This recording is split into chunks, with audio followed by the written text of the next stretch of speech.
It's been 75 years since the attack on Pearl Harbor, the greatest generation's 9/11.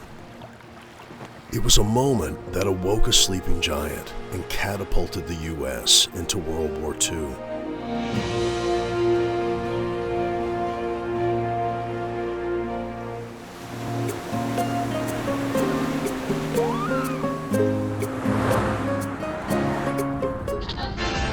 We interrupt this broadcast to bring you this important bulletin from the United Press.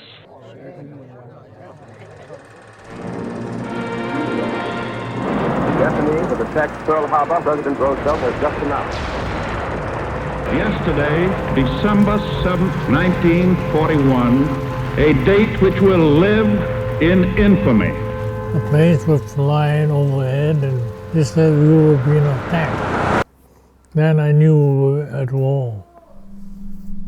After that fateful day in 1941, the U.S. would enter its Second Great World War. The soldiers of the Pacific would once again answer the call of their country, deploying to the east and the west. The 442nd Regimental Combat Team would become the most decorated of all World War II units. It was made up of all Japanese-American soldiers, many of which were from Hawaii. But when they formed the 442nd Regimental Combat Team, I volunteered to join it. Yeah, we all volunteered for the 442 to be in the service. Nobody was drafted. We had nearly 10,000 volunteers here in Hawaii. We went to war in France and in Italy, and I was a machine gunner in a heavy machine company. Like anybody else, all the GIs, American soldiers, were all in the front line.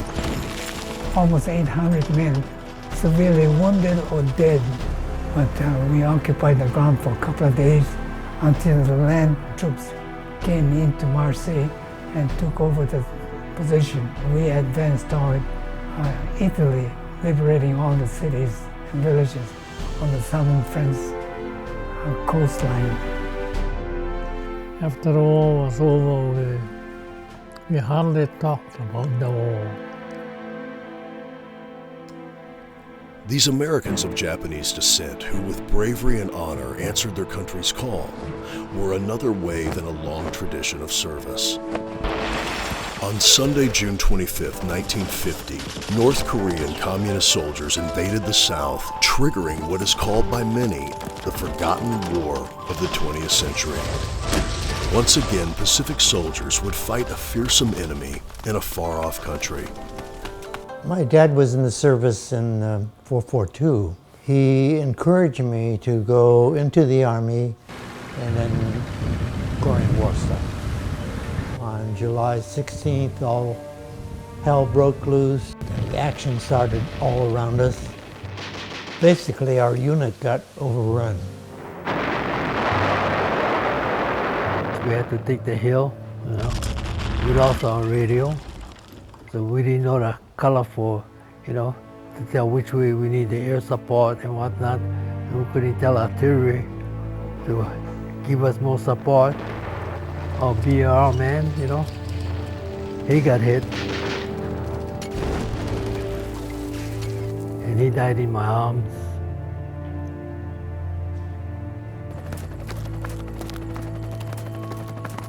I had seen the civilians killed by North Koreans as they captured their villages. He shoots the guy right in front of my eyes. The guy's lying there, and that showed me the inhumanity of war. And just was gonna stand up, then a motor landed on the back of me, and I got hit. At first I thought, just my neck, just this close to my jugular vein. When he tried to lift me to the stretcher, and I said, oh, my arm. That time I thought to myself, oh no, I lost my arm, But no, it was not that bad, so. Then after that, I was meted back to the MASH. In 1963, the U.S. became involved in the Vietnam War, and once again, Pacific soldiers answered the call to service. In 1966, Uncle Sam thought I had spent too much time surfing and just hanging out. So I got my little draft notice in the mail, and I entered service on September 6, 1966. On Mother's Day, 1968, our battalion was at a Special Forces camp called Cam Duck, which was in the process of being overrun by a North Vietnamese regiment. And on Mother's Day, 1968, I lost 18 men.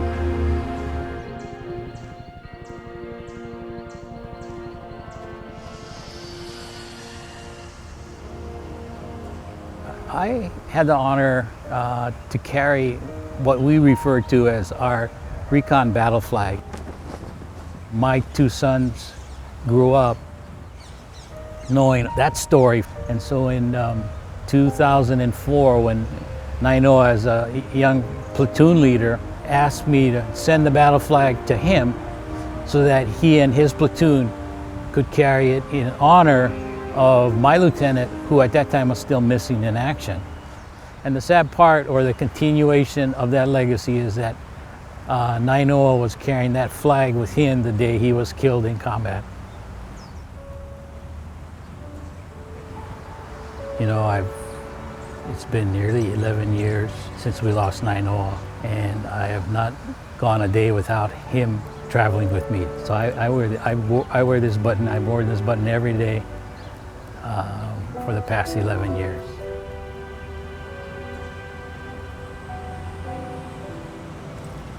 The Pacific soldiers would continue to fight America's wars wherever they're called.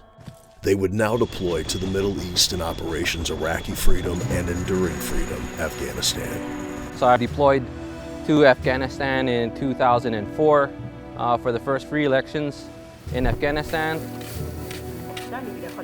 Actually, my battalion was called by the 25th ID out of Honolulu, Hawaii, to support their efforts in securing those elections. And we deployed to Iraq in 2007. I'd say 2-3 weeks ago, we got hit. Within 300 meters, we got hit with 3 IEDs. May 22nd, 2007. We were on routine patrol, starting the day rolling north on Route Tampa. We were then moving the vehicle into a new position when my vehicle was struck by a fairly large IED.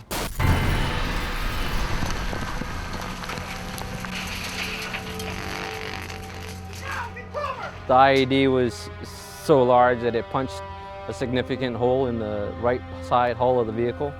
Ended up killing 2 of my guys, Staff Sergeant Christopher Higdon and Private First Class Robert Worthington.